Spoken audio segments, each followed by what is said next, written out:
So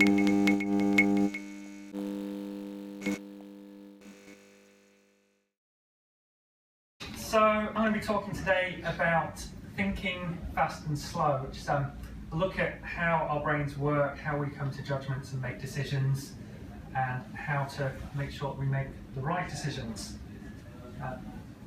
So these are not my own ideas. This is all based on a book that I'm reading at the moment, written by a man called Daniel Kahneman, who you can see from the slide, he's a pretty smart guy. He knows a lot about what he's talking about.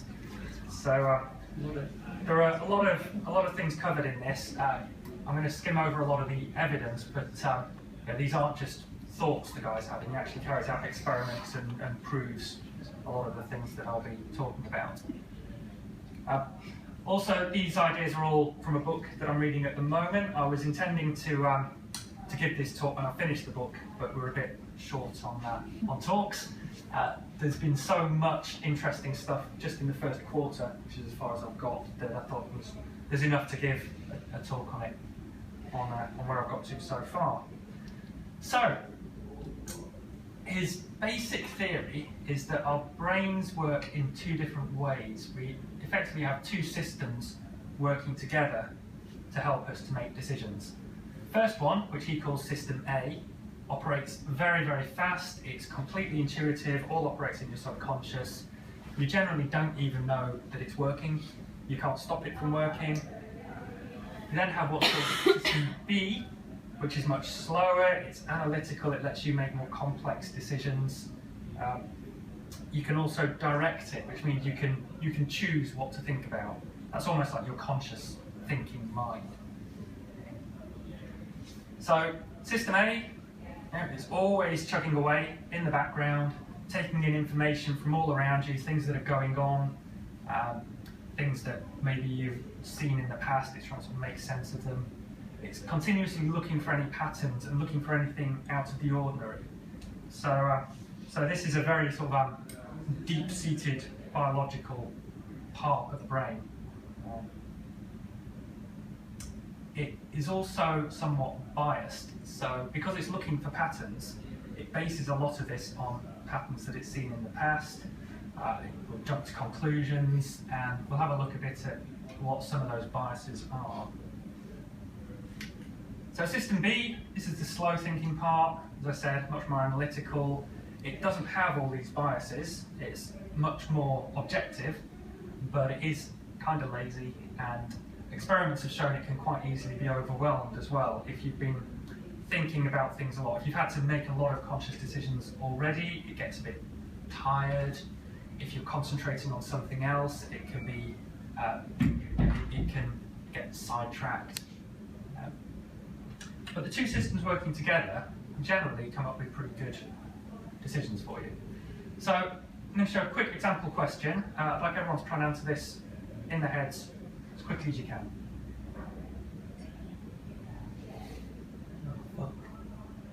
What? Stu's brains. Okay. So, Stu immediately swore. there should be enough for everyone to come up with an answer, at least. And you'll probably have found you came to one of these two answers. So System A just looks at the numbers very quickly, says, oh, it comes to £1.10, there's a pound difference, it must be 10p. And that's your fast, intuitive answer. Clearly it's wrong, and what most people will do... Amazing. So just do a quick straw poll. Who came up with 10p? Who came up with 5p? Yeah.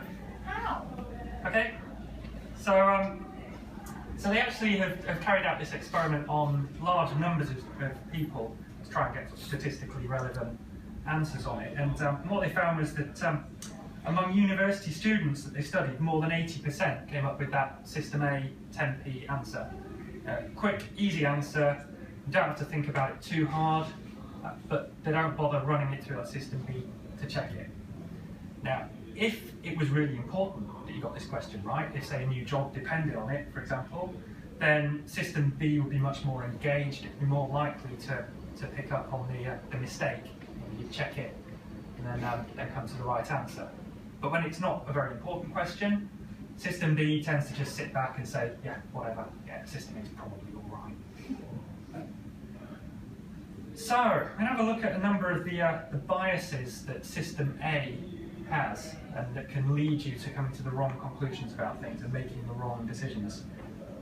So, first thing it's susceptible to is something called priming, which is where it can pick up on an idea in one place and then apply that idea somewhere else where you don't really want it to be applied. So, an experiment was done where students were divided into two groups. You'll find most of these experiments are done on students. They tend to be done by university research projects, ready access to a big supply of students willing to have a go at these things. So, they divided students into two groups, and the first group, they gave a whole bunch of groups of words like the first group, and they were asked to arrange 4 of the words into a sentence. So the first one, you'll probably come up with, he finds it instantly. The second group of students were given some groups of words like the first and some like the second. So the second one you'll probably come up with, his hair was grey. Now, after they'd asked the students to look at those groups of words and make the sentences, they were then all asked to just head down the corridor to an office down the corridor to do another test. And what the researchers were actually researching was how long it took the students to walk down the corridor. And what they found was that with the groups who'd been exposed to these groups of words with the old people type phrases in, they all walked more slowly down the corridor. So their brains had actually been primed to be thinking older people moving a bit more slowly, and they all walked more slowly. So that's how our brains can, that's one way in which we can be primed into behaving in a way that we didn't think we were going to be behaving. So did they not just always walk slowly? No. They didn't? Oh, okay. No, they did it on enough students to eliminate that as a statistical. Okay. I just think it was like loads of people with one leg or something. Okay, the second bias that System A is susceptible to is something called cognitive ease, which is the theory that your brain is more likely to believe things that are easier to process. So, I'm going to show you 2 sentences, and I'd like you to decide which one you think is true. Okay, hands up for 1892. 1887? Interesting. So, the cognitive ease theory suggests that because the first one is slightly easier to read, because it's a bit more emphasised, people will believe that more readily. You guys have proved it completely wrong, but then you're not necessarily a representative sample. So the idea is, though, that things that are easier to read, you are more likely to believe are true, whether the facts support that or not. In fact, he was born in 1889, so these are not true, but that's not really the point. Okay, the next bias that we're susceptible to is something called familiarity, which is where things that our brains are more familiar with, we're more likely to believe are true. And for this experiment, researchers made up 5 words, and they published them in their university newspaper. They put a little box up at the top of the front page with these words in them. Now what they did was the first word, they just published once in the newspaper. The second word they published on 2 different days, third word on 5 different days, the fourth on 10, and the fifth on 25 different days. So the students had no idea what this meant. There's nothing in there to explain what it's all about. It was just putting the word in front of people more often. And then after they'd published all of these newspapers, they then did some research asking the students to rate each of the words on a scale of whether they meant something favourable or something bad. Does this word mean something good or something bad? And they found overwhelmingly that the words that were published more often were rated as more favourable, simply because they were more familiar, even though they don't actually mean anything. Now, the theory behind that is that our brains have evolved in such a way that if we see something lots of times and it doesn't eat us, it's probably good. It's an okay thing. So this is why familiarity makes our system A think, yeah, this is this is all right, this thing, even if we know nothing at all about it. I assume when it has no context. Yes. Yeah, and if these words were given some context around there, then that changes the whole. Like we see whole murder story. on the front of papers all the fucking time. But that's not great, is it? No, that's consistent with that. Yeah. It really depends. Okay, another effect we're very susceptible to is what's called the halo effect, and this is where seeing something good makes you feel that that thing is good. So what I'm going to do is show you descriptions of two different people, and I'd like to think which of these two people you'd rather have working with you on your team.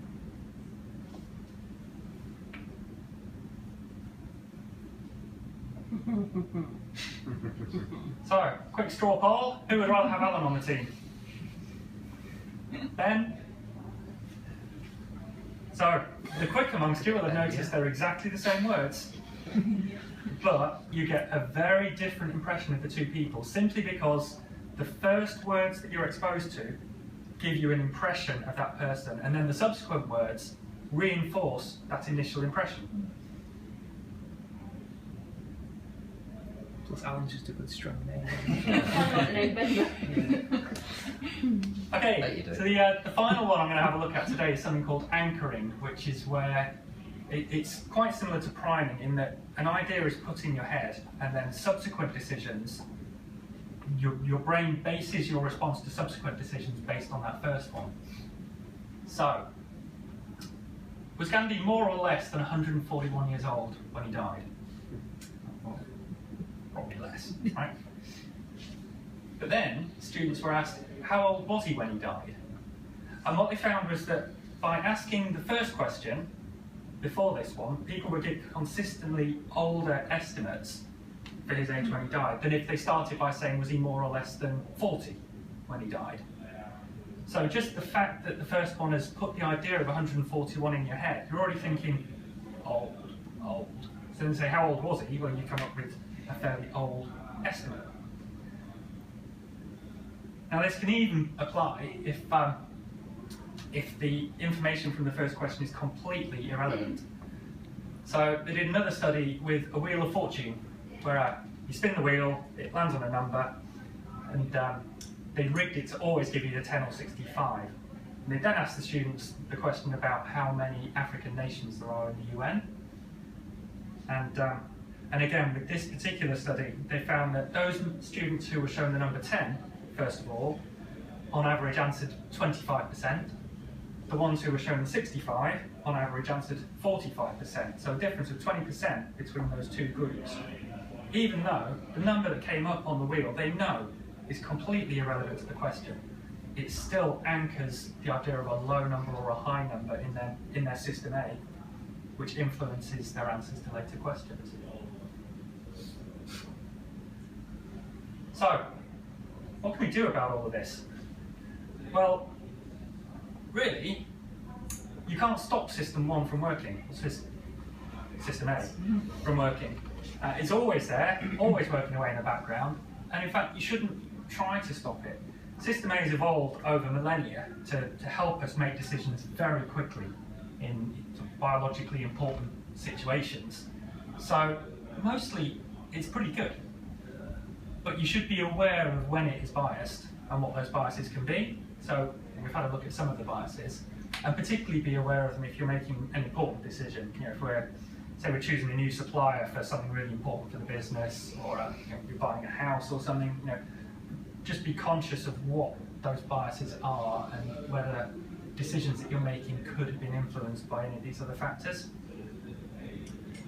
That's why they tell you to go home and think about the purchase, isn't it? Exactly, that gives your system B time to reflect on it and to get away from those initial system A biases. Yeah. And buy the book. It's a great book, it's really interesting.